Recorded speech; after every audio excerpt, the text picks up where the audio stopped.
opportunity is this now for everyone kind of playing behind Daryl Henderson to prove themselves? I mean, I look at it the same way I did whether Cam was, active or not. I mean, you got to come in and prove yourself every single day. I mean, it's regardless of who's in the room. It's a business. So at the end of the day, you just got to come in and prove yourself. Yeah, there's an opportunity when another running back goes down, but I don't look at it that way.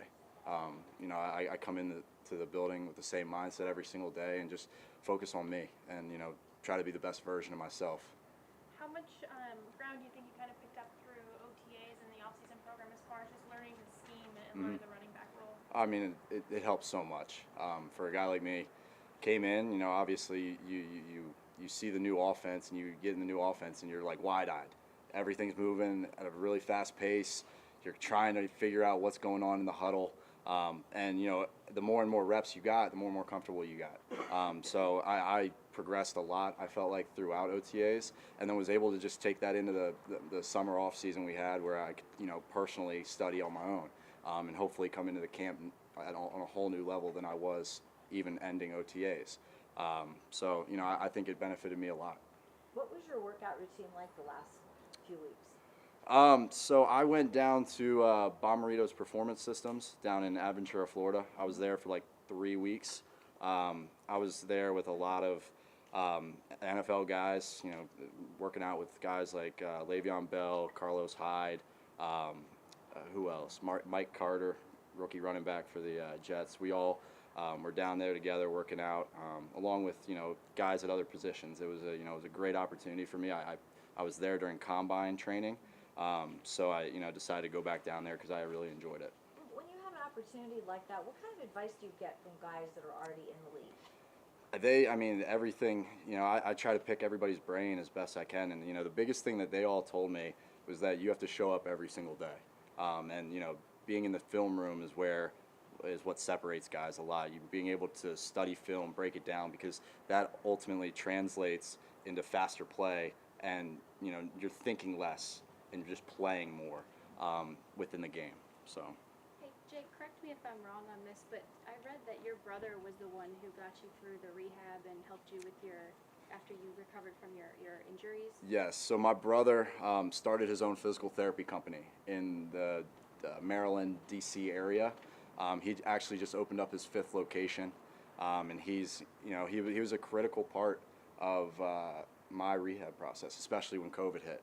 So when COVID hit, we couldn't do rehab at the University of Maryland. So I went home, and me and him spent a lot of time together, working out 4 or 5 times a week, just rehabbing my knee, just me and him, because his offices were slowed down because of COVID. So we'd go in there one-on-one and just get after it. And he was, a huge reason why, I was able to come back and perform the way I did in the 2020 season. And I'm forever grateful for him. That must have built yet another layer to the relationship that you guys already had. I imagine him pushing you in some ways. Mm-hmm. Yeah, so that was the piece of it that you got with having your older brother be your PT that you may not get somewhere else, is he was able to understand me on a way deeper level than just a patient. So he understood if I came in someday and I wasn't feeling good, he could pull off a little bit. He knew when to push me hard, when to push me a little harder than I could possibly go, and then when to pull off. So that's something that having your brother was just such a blessing. Did you guys ever get argue at all or compete or anything? Yeah, it would be more of it wouldn't be an argument. It was just more so a discussion about like what we're doing and why we're doing it. And he was very, very informative. Gave me a lot of information on the why behind the exercises and the stuff we do during the rehab process. And sorry guys, that kind of recovery, you hear players talk all the time about how lonely it can get. Mm-hmm. But you're obviously in a different situation. I'm sure it still was at times. Oh, I've been there. Yeah. There's not a lot of people like you guys, saying a lot of good things about you when you're going through there. I'm just being honest. Mm-hmm. It's a lonely place. I competed with myself day in and day out. A lot of people counted me out throughout the whole entire process. You'd see things, he's injury prone, he's this and that.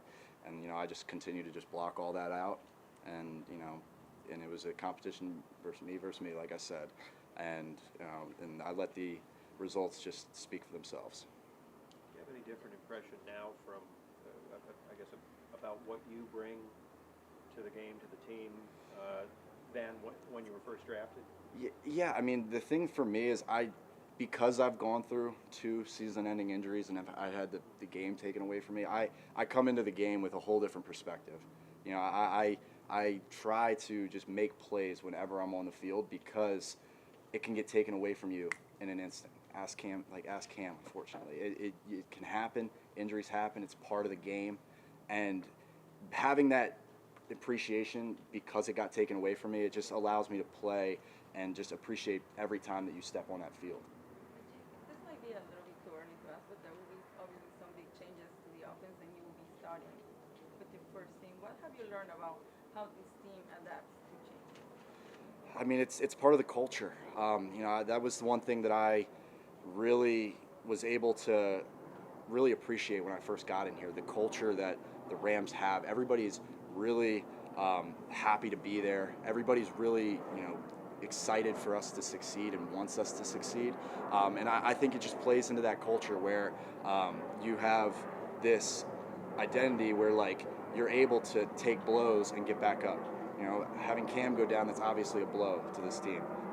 He's a great player, but as a team, we have to come together, include Cam as much as possible within the team because he's still part of our team, and then move forward as well because there is still a season to play. Has Thomas Brown addressed the running backs group at all? He has not. I mean, I could imagine in these next couple meetings he will, but he has not reached out to me personally yet.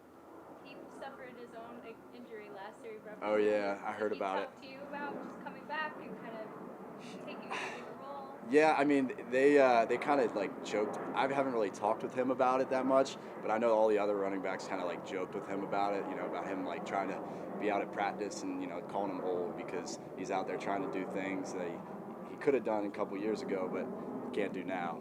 But he hasn't really talked too much about it. But I just know from personal experience coming back from a season-ending injury and what that's like. And I was a guy who reached out to Cam immediately because I've just been there. And I know what it's like, and physically he'll be perfectly fine. I mean, the mental side of it is the hardest piece that you got to come back from, and that's something that I feel that I could provide a little bit of perspective about that. Jake, you touched on your journey a little bit earlier. When you take the whole entirety of it into account, what was going through your mind as you were driving down here, and then when you finally reported to training camp, knowing everything you'd been through to get to this point? I mean, it's surreal. I mean, you're in Los Angeles, California, one of the biggest cities in the whole world, and you're playing with one of the most prestigious organizations in the National Football League. And like I said earlier, you're just not taking it for granted. I mean, it's a blessing to be here, and very, very thankful for the people that were around me during my darkest days, and helped me get to this point. What did you tell yourself on your darkest day? Just to keep pushing, that there's better days ahead. And I dug deep into my faith and really told myself every day that things happen for a reason. There's a plan in place, that God, He has a plan, and to just trust it and to not worry about what's happening in the future and worry about the present day.